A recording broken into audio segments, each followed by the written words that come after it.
Assalamu alaikum. Welcome to Indo-Pak family. Happy Ramadan. I hope you are doing well.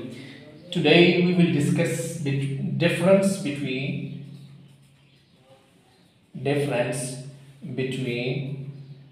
animal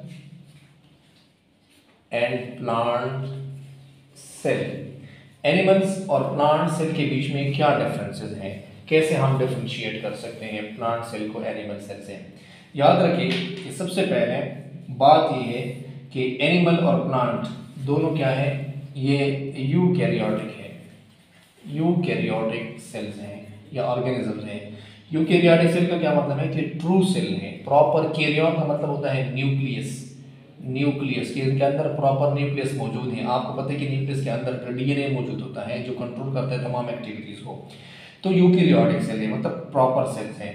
इसके मुकाबले में दूसरा होता है प्रोकैरियोटिक सेल जो नॉन ट्रू सेल होता है, उसको बाद में इंशाल्लाह डिस्कस करेंगे लेटर। अभी हम जो बात कर रहे हैं एनिमल और प्लांट सेल के बीच में डिफरेंसेस, जाहिर सी बात है दोनों लिविंग ऑर्गेनिजम्स हैं, लेकिन एनिमल जो है वो मूवमेंट करते हैं और प्लांट जो है वो मूवमेंट नहीं करते, स्टेशनरी होती हैं। A little bit movement of the organs या ग्रोथ मूवमेंट्स हो सकते हैं, अदरवाइज एक जगह से कंप्लीट जाके दूसरी जगह जिस तरह बाकी ऑर्गेनिज्म जाते इस तरह नहीं होता। अब डिफरेंस क्या है, सबसे पहले बात तो ये है कि आपके इल्म में होना चाहिए। अच्छा, तो बात ये है कि एनिमल सेल बाकी जो सेल के बीच में तमाम सेलुलर ऑर्गेनेल्स ये एक जैसे होते हैं। फॉर एग्जांपल ये न्यूक्लियस हो गया, सपोज करें या आपके पास माइटोकॉन्ड्रिया हो गया, इसके अलावा ये आपके पास हो गए गोल्जी बॉडीज हो गए, ये गोल्जी बॉडीज हो गए, ये आपके पास राइबोसोम्स हो गए, ठीक है, राइबोसोम्स हो गया। ये इसके साथ आपके पास ये हो गया एंडोप्लाज्मिक रेटिकुलम, ये रफ एंडोप्लाज्मिक और स्मूथ एंडोप्लाज्मिक रेटिकुलम हो गया, ये तो सब में होते हैं, ठीक है। अब ये न्यूक्लियस है, ये सब में होते हैं, लेकिन मसला क्या है, फर्क कहाँ पर है? फर्क इधर है कि ये प्लांट सेल नहीं है बल्कि ये एनिमल सेल है। इसमें सेल मेम्ब्रेन है लेकिन सेल वॉल नहीं है। तो प्लांट सेल में सेल वॉल होगा, सेल वॉल होगा जो सिरिलों से बना होता है, और एनिमल सेल में सेल वॉल नहीं होगा।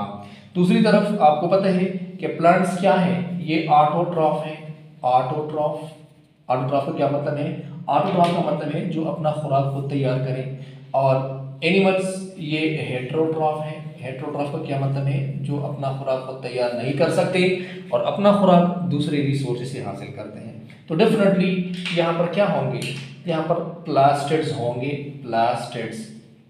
प्लास्टिड्स कितने किस्म के हैं? हमारे पास 3 किस्म के प्लास्टिड्स हैं। एक को हम कहते हैं प्लास्टिड्स, एक को हम कहते हैं क्लोरोप्लास्ट, जिसको क्लोरोप्लास्ट ये ग्रीन कलर पिगमेंट्स हैं जो फोटोसिंथेसिस के लिए इस्तेमाल होते हैं।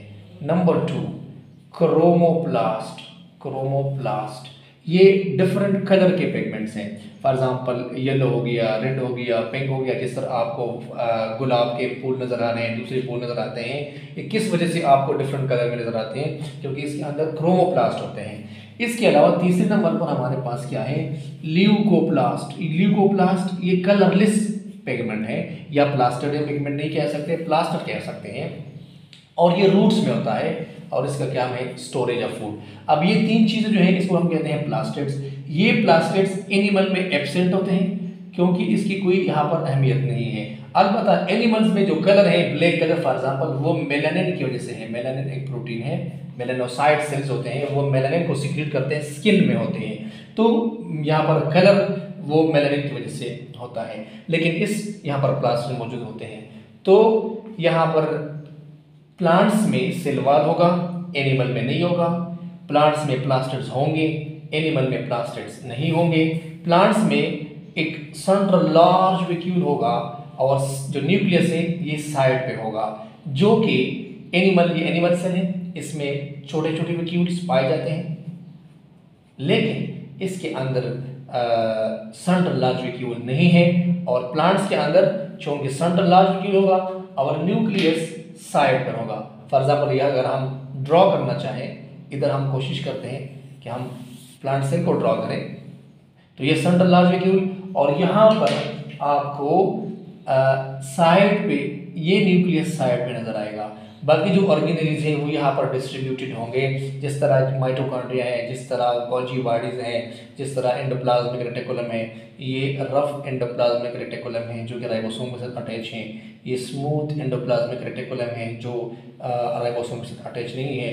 ये गोल्जी बॉडीज हैं, ये माइटोकॉन्ड्रिया जिसको power house of the cell कहते हैं। तो ये तमाम सारी चीज़ें हैं। इसी तरह अब आज का लेक्चर यही है। इसी लेक्चर को हम कंटिन्यू करेंगे इंशाल्लाह पार्ट 2 में। पार्ट 2 को ज़रूर देखिएगा। Thank you.